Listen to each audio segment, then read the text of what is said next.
হাজার বছর ধরে আমি পথ হাঁটিতেছি পৃথিবীর পথে, সিংহল সমুদ্র থেকে নিশীথের অন্ধকারে মালয় সাগরে।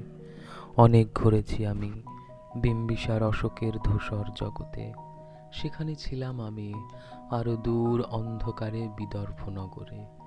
আমি ক্লান্ত প্রাণ এক, চারিদিকে জীবনের সমুদ্র সফেন।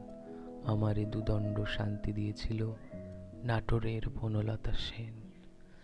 চুল তার কবেকার অন্ধকার বিদিশার নিশা, মুক্তার শ্রাবস্তির কারুকার্য।